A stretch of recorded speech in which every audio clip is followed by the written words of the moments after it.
When I think of my favorite movie franchise, the one that usually comes to the top of the list is Indiana Jones. For the past 40 plus years, I have been a diehard fan of Henry Jones Jr. and his adventures throughout the world, whether it's dealing with the religious, the supernatural, Nazis, Russians, aliens, time travel.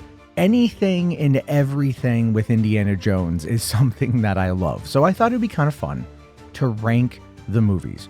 I know it's a small list. I know it's a short list of only 5, but my number 1 might surprise you. And it's something also to kind of celebrate the franchise, something that I just truly love and I've always loved. And I can't wait for my kids to be old enough to sit them down and watch them enjoy these movies too. And so without further ado, let's just, dive into this list because, again, it might shock you a little bit. So let's start with number 5. And that for me is Kingdom of the Crystal Skull. This is a movie that is largely disliked by a lot of people inside of the Indiana Jones community, as well as Spielberg fans, Lucas fans, so on and so forth. The movie isn't bad. The movie actually is pretty solid. There's a lot of great set pieces. The overall story is pretty interesting. The fact that it deals with Southern, continental religion and, Southern Hemisphere stuff, like with the Nazca lines from Peru and as well as the aliens in South America. This is something that is just a wild departure from the kind of Judeo-Christian based stuff that we got with Raiders and with Crusade. The biggest problem with this movie is a lot of the stuff just annoys people. Shia LaBeouf wasn't the best actor for it, to be fair. The monkey scenes were pretty bad, but that was largely about it.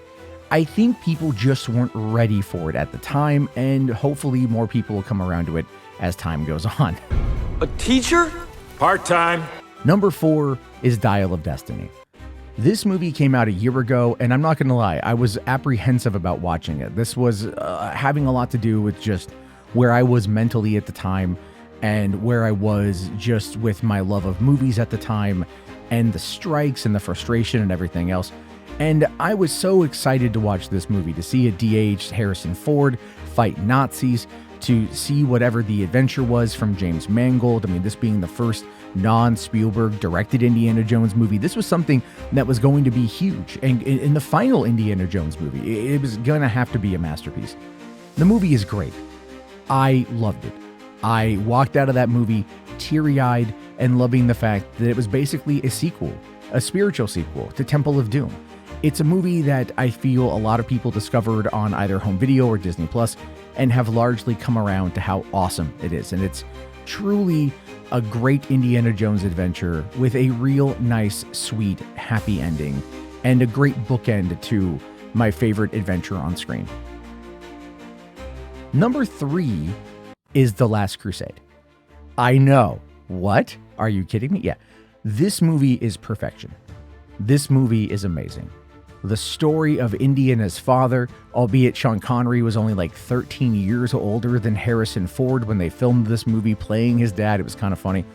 But overall, the idea of hunting down the Holy Grail, the idea of battling Nazis in 1939, towards, it was still kind of in the middle section of the war before America got involved. I mean, it was this really interesting time period to have that be explored, especially given the fact that we know from at least Raiders, which took place in 1936, that Hitler is very much into the occult, and this kind of plays on that, giving it a really great sequel. This is actually the trilogy that I oftentimes refer to the most as having one villain a pop up in the first and third movie, whereas the second movie will kind of go in a different direction. Die Hard did the same thing. And either way, when you get to the end of this movie, it does feel like the end of the run, but it's such a good and great film that throughout the entire movie, you're just cheering, you're clapping, you're quoting it, you're just completely invested in the whole adventure, and you don't really want it to end. It is such a magnificent film. I cannot speak highly enough of it. Number 2 is Raiders of the Lost Ark. I know. This is my all-time favorite movie, so you would probably think that this should be at the top of the list. It's not. It's number 2. As far as Indiana Jones movies go, the story of Indiana Jones, this to me comes in at number 2. I adore this film from the opening with the boulder and Alfred Molina, the I Hate Snakes, meeting Belloc, everything involving, Indy having to go on an adventure that is sanctioned by the U.S. government, who needs to send him in order to retrieve this amulet piece to go on, and to find the Ark, to beat Hitler to it. I mean, everything involving this movie, every bit of action, every set piece, Marion Ravenwood, everything is just woefully fantastic. Not even woefully, wonderfully fantastic. And I just love it to pieces. Again, like I said, it's my absolute all-time favorite movie. It is iconic. It's quotable. The music is outstanding. Spielberg has even said this is like the one movie that he made that he truly loves, and he can watch it on his own without feeling too critical of it. Raiders of the Lost Ark kicked off the genre of an adventurer that gets in over his head but still is able to find his way out. And we've seen so many clones and copycats over the years that are tied back to this original 1981 masterpiece. Not a classic. It's one of the greats, one of the top tier films ever freaking made, in my opinion. But it's not number 1. Number 1 is Temple of Doom. Let me explain. Before you unsubscribe and leave all those hateful comments, let me explain. Fortune and glory, kid. Fortune and glory. At the end of the day, that's what Indiana Jones is. He is a grave robber. He's a tomb raider. This is what he does. His character evolves over time. His character in Raiders needed to have a start somewhere, and that is Temple of Doom. Temple is a prequel. Temple is also Spielberg's one and only time ever doing a James Bond movie. That was the opening of the film. If you go and you look at it, is exactly the opening of a James Bond movie. The Everything Goes number with Willie is totally done like the opening number of a James Bond film.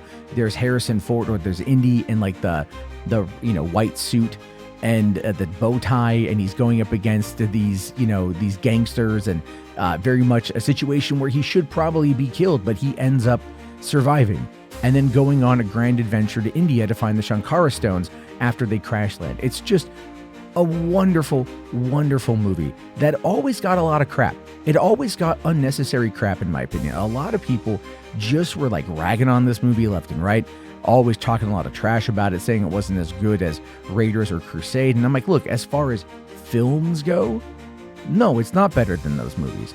But as far as an Indiana Jones adventure goes, oh yeah, oh absolutely. This was definitely a one-off thing, not tied to anything historical, even though the Thuggee cult did exist in real life. The fact that they had like the Kali Ma and the kids, working in the mines, and you had the voodoo, and you had the guy's heart being pulled out, then lit on fire. I mean, it showcased the supernatural through an Eastern religion perspective, which is something that Raiders and Crusade didn't do. And those are ones that are largely, heralded as being the better films. Again, look at Crystal Skull and look at, Temple of Doom. And these are movies that deal with either Eastern, non-Western philosophies, non-Western religions. And they're the ones that are mostly panned. It kind of gives you an idea there. But man, it's just such a great movie, such a great adventure. The minecart scene, short round. I mean, yeah, Willie was annoying, but that was kind of the point. The soundtrack, I think, is probably the best one out of all 5 of them that John Williams did. It is just iconic beyond belief, and it's my favorite Indiana Jones movie. Like I said, not my favorite movie of all time, but my favorite Indiana Jones movie. So listen, these are my rankings. These are my thoughts, my opinions. I'm very curious to know yours. Let me know down in the comments section. Do you agree with me? Do you disagree with me? It's all good either way. And yeah, let me know if there's any other film franchises you want me to rank and give my opinions on. Something fun I just want to do, just to kind of talk about movies in a positive way. I'll talk to you guys later. Have yourself a great day. Thank you again. Please like the video, subscribe if you're new, all that stuff. I'll see you guys later. Peace out.